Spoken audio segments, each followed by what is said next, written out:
Hi, welcome to Foreigner in the Philippines. Well, this is obviously money is always a hot subject, isn't it? And how you manage it is also a hot subject.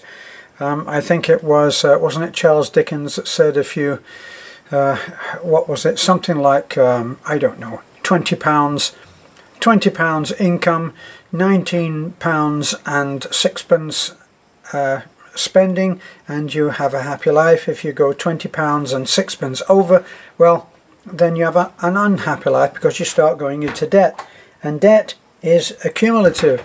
It quickly accumulates. Now, if you've ever been in America and you've had a parking ticket, you'll know what accumulation really is. With a parking ticket in America, say, and this may seem off subject, it's not. It illustrates a point. You'll get the original ticket of let's call it $35. You get the original ticket of $35. Now, if your car gets towed at the same time, then there's a fee for towing. Now, it's been a while since I've been in America, so don't get me on what these prices are. I'll make them up and accept them just for the sake of argument. But let's say that the ticket is $35, and parking, the tow away for illegal parking is, say, something, it can be quite high actually. It can be something like $50 or $60. So then there is a storage fee. Now, I have given this example, which was a real example, from a young woman that was sitting next to me in the dentist once, and she was talking, and she saw my truck outside, and she'd seen me get out of the truck, and she said, oh, that's your truck parked out there. Oh boy, you better be careful, because if it gets towed, then terrible things will happen. So she's told me her story. Her story was that her car had been towed, so $35 for the towing. The towing was about $50 or $60.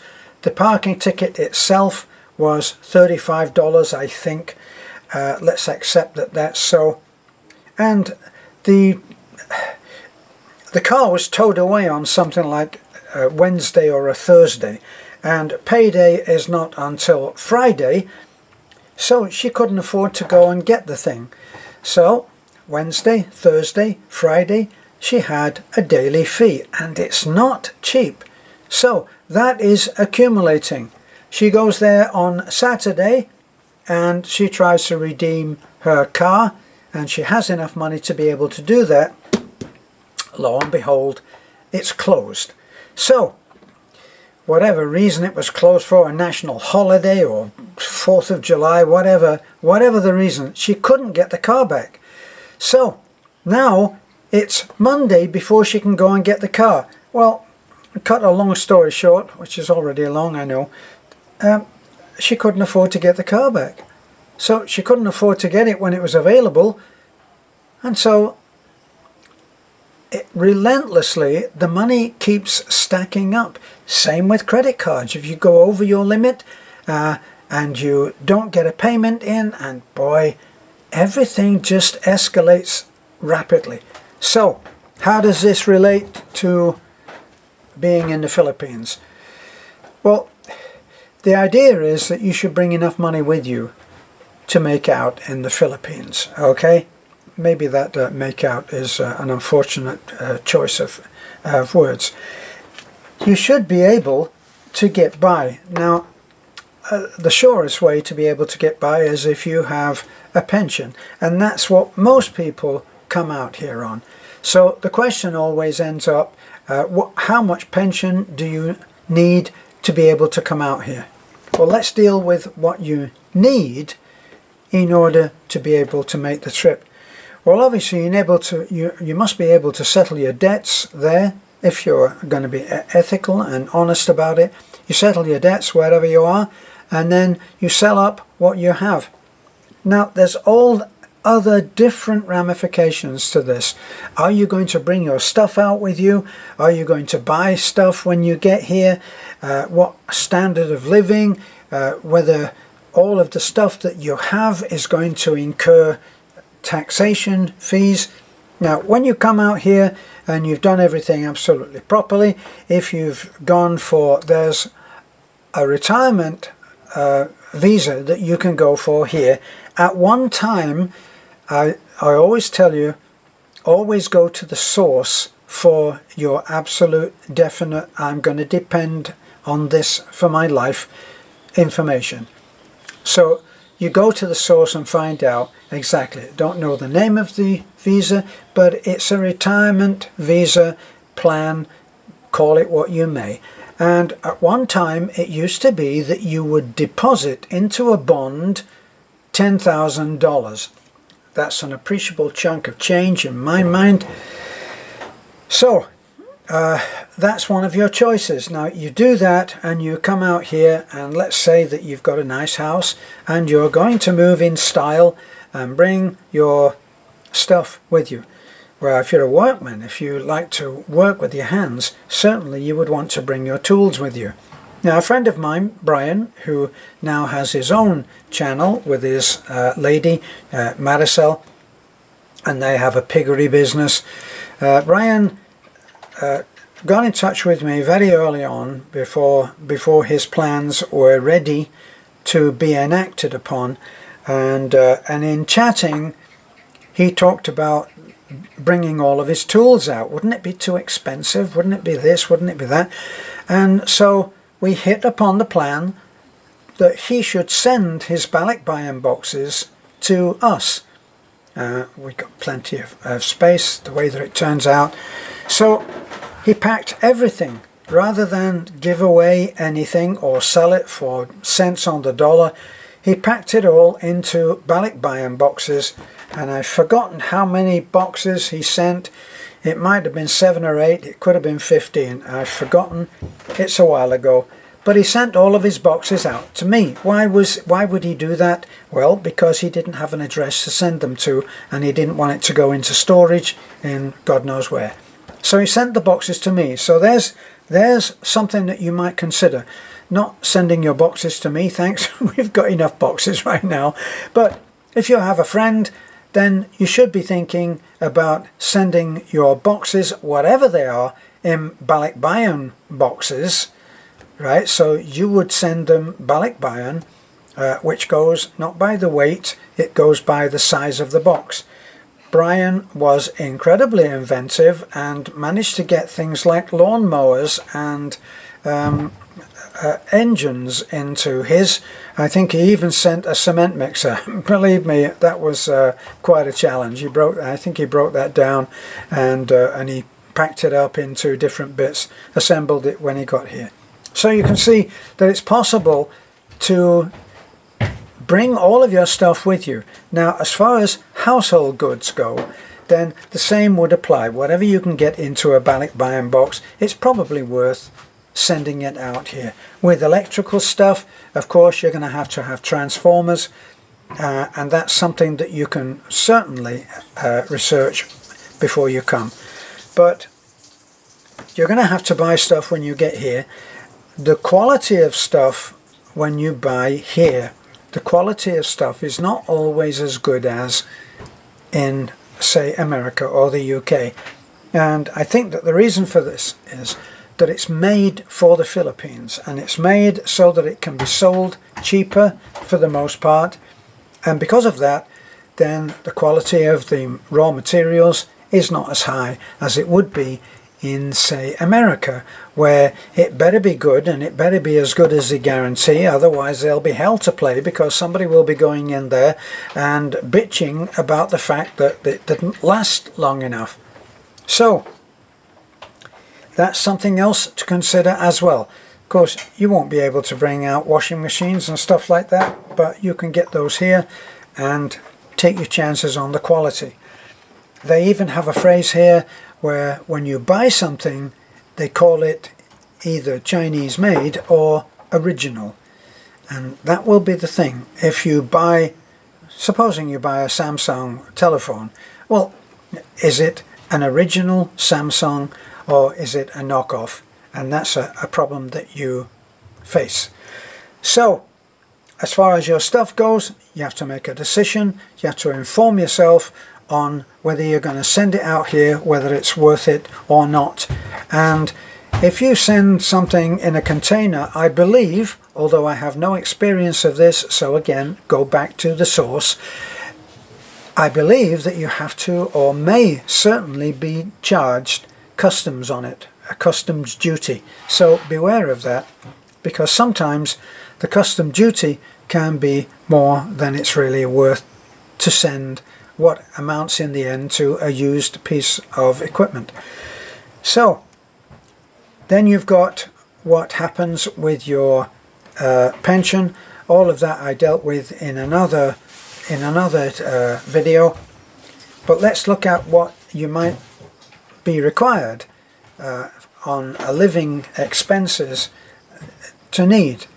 Now, a lot is made whenever people quote my coming out here. I came out here with a little over $2,000. Now, I came here with a little over $2,000. Now, when people look at what we've got now, they say, wow, you really did well, you did this and you did that, all on $2,000. It didn't happen in a second. Beth and I worked damned hard to get what we've got. And quite apart from the help that we have fortunately been empowered by our subscribers to be able to do for those who are less fortunate, quite apart from that, we get paid for what we do. And Beth is a demon saver. So we save like mad. And we don't, after the first experience where we bought a bike, we bought a motorcycle on finance, we bought a motorcycle on finance and paid it off fairly quickly. It was only on a very short agreement, 6 months. And then we bought a truck, and we bought the little red truck, and we bought that on finance. And boy, we got caned on that, believe me. The way that it worked out, we wanted to pay it off, and we'd saved hard. And it turned out that it was a colossal amount of money. Now, when you're in America and you go, the advantage is that you go to the bank and you borrow a loan. You borrow. You get a loan from the bank, and then you use that loan to buy a car. Now, if you then later sell the car, you don't have to pay the loan off, okay? But if you decide to pay the loan off early, they don't rape you on it, okay? They charge you for the interest. They charge you the interest on the loan for as long as you've had it. Here they didn't do that, and boy, we got taken to the cleaners on that and paid a huge amount of money for that little red truck, even though we paid it off early. So we save.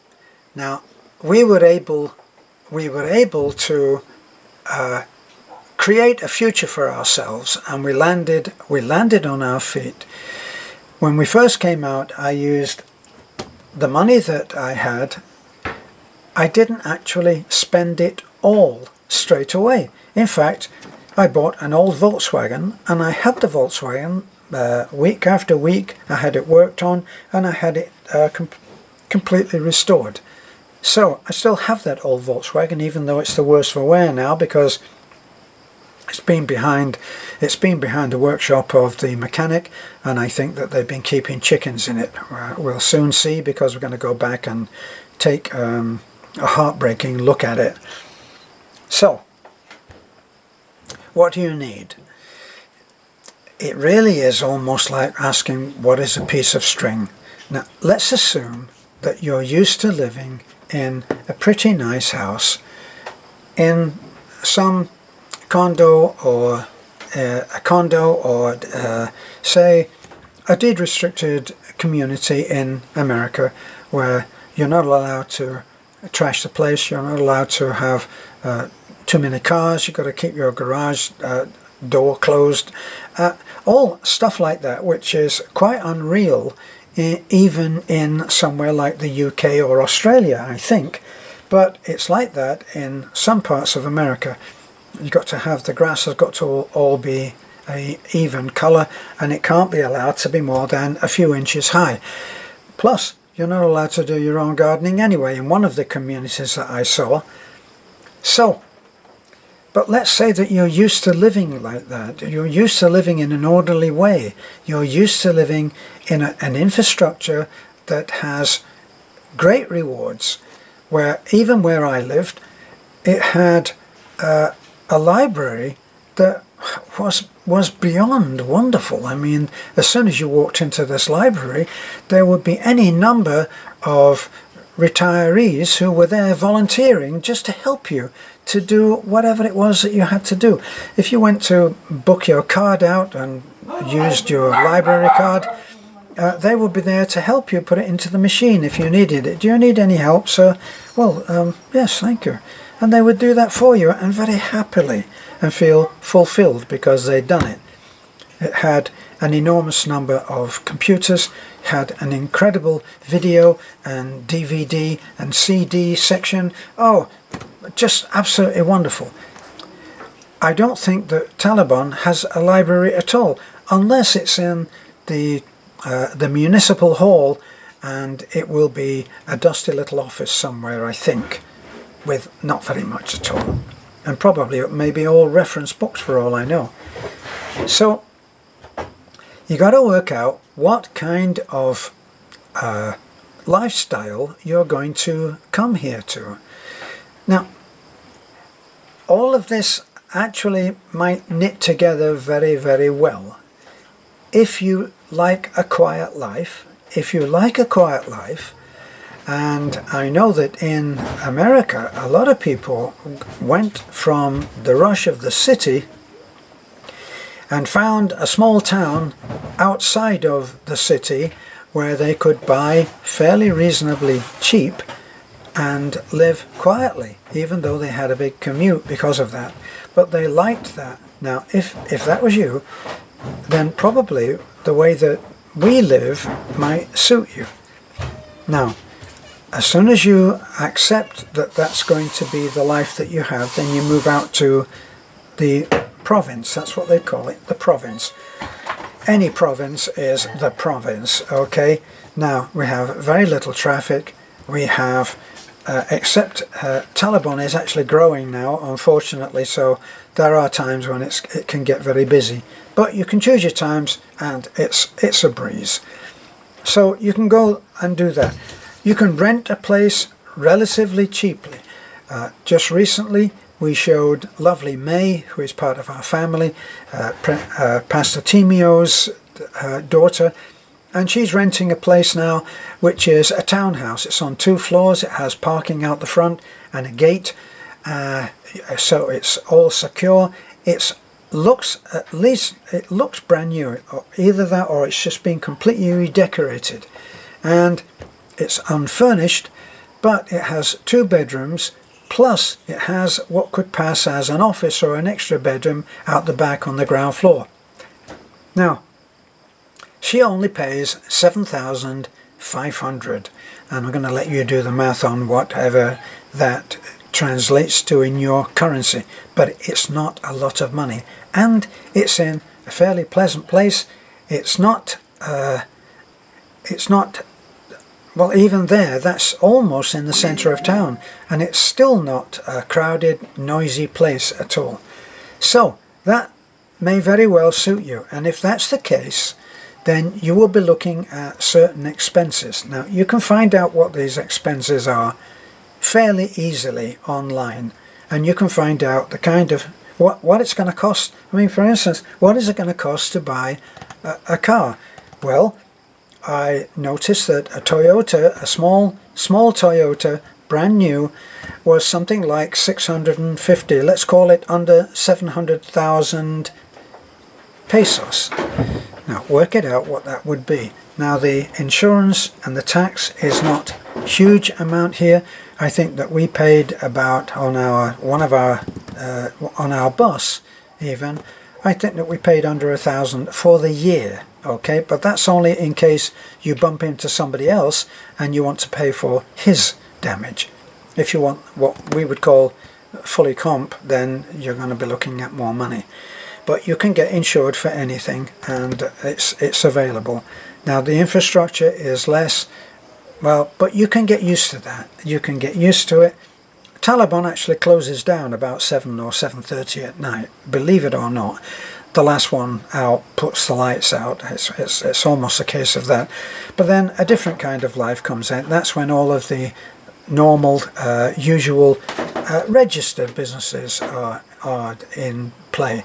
But then after that you get small vendors, little places where you can eat in the marketplace, and it has its own charm. So you have to work out. I can't give you, nobody can give you a definite price that you're going to be able to live with here. But it's a good rule of thumb, if you remember, that at one time, before things got very, very silly with borrowing money on a house, what they used to say was that you needed to have in the bank 4 times your monthly payment. And if you had 4 times your monthly payment, they would consider that you would be out of trouble as far as anything going wrong, a hiccup. Supposing, like I found, they stopped your pension because you didn't get the dead or alive letter, then fortunately I had, that was my US pension, and I was able to live for a while on my UK pension. But it was tough, believe me.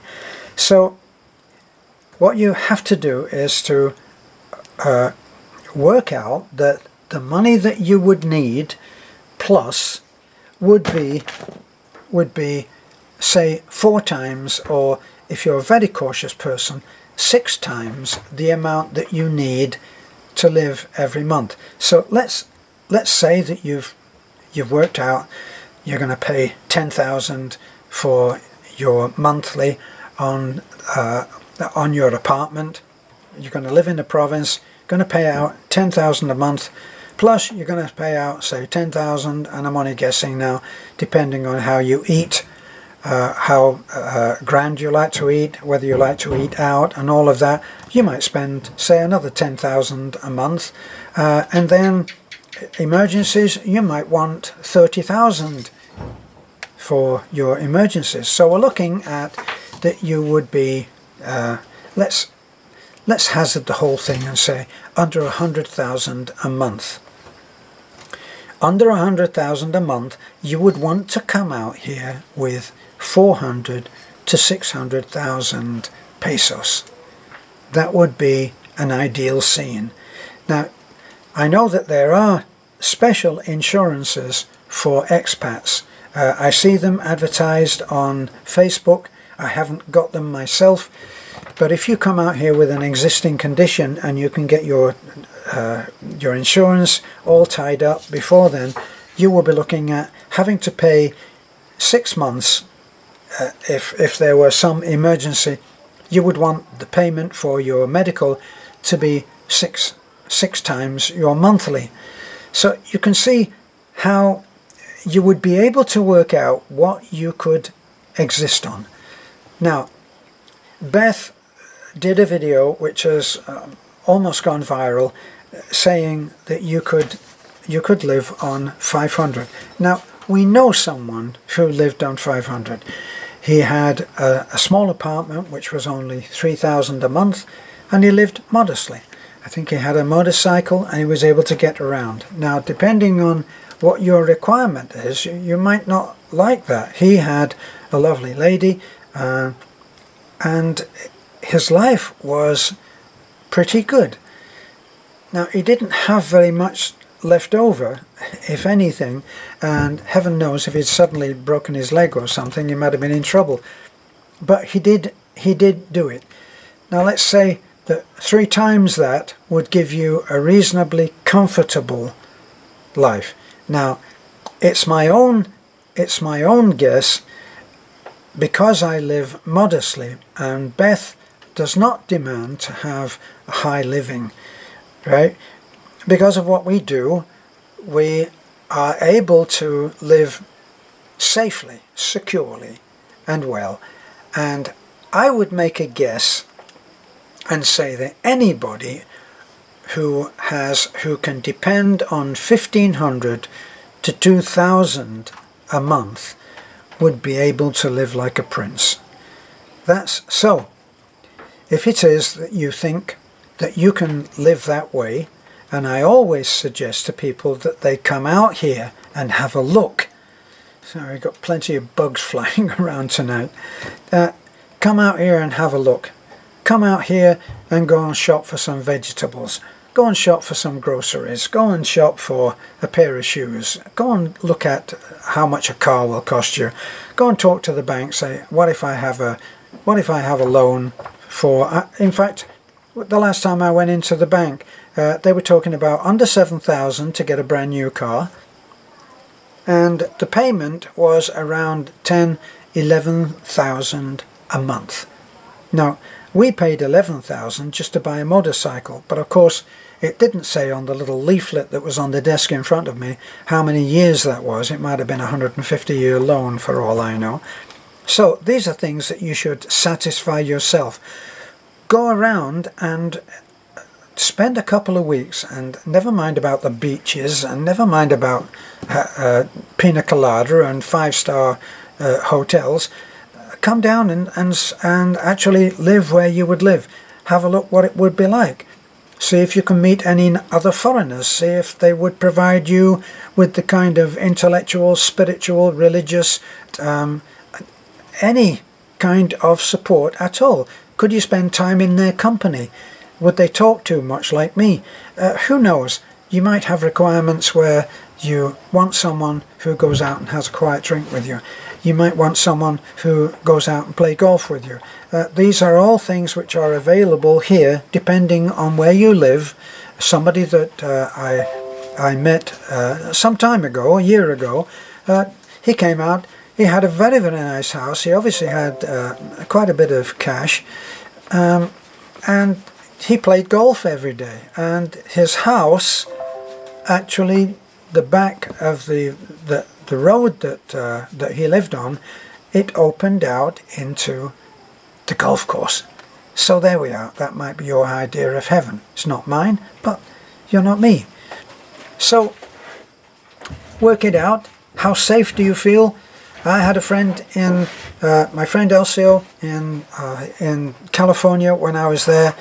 He never felt safe if he didn't have at least $4,000 as reserve. So ask yourself what your reserve is, and then see how that would go if, for instance, you didn't answer the dead or alive letter and they stopped your pension. How long it might take, believe me, it might take 3 months to get that fixed up. So you need to probably be able to live without having to worry for maybe 3 or 4 months. That would be the way to go. Now, there's always a chance that you could find something to do which will not break the law here. That's all obviously what I have to suggest.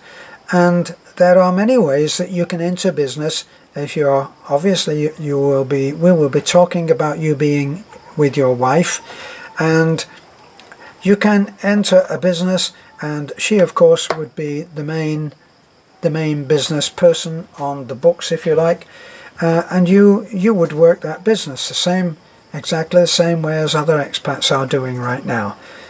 Beth and I are equal partners in a business, but of course it's slightly different because it's a YouTube channel, and then we do what we do because we are empowered by our great subscriber base, and our subscriber base is rising at an astronomical rate, a huge difference every day.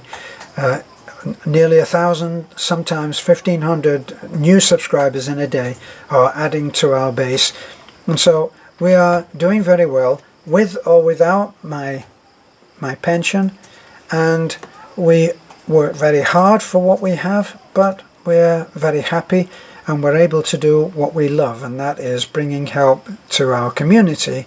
We're not saints, but we do enjoy that, and that is our mission, and that's what we do.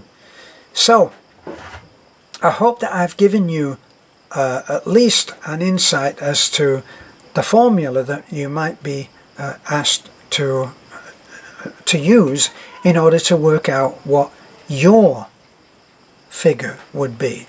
it's no use asking someone else, how much do you think? Because he might live like a pig. He also might live like a prince. So make sure that those that you talk to are over a full spectrum of the kind of living that would be available to you here. This is a foreigner in the Philippines. I'm always willing to talk more about this subject because it's near and dear to so many other people. Thanks for watching. Don't forget to like, comment and subscribe, and to share if you think that this is something that someone else that you know might be actually considering coming out to live in the Philippines or anywhere else. It doesn't matter. Bye for now.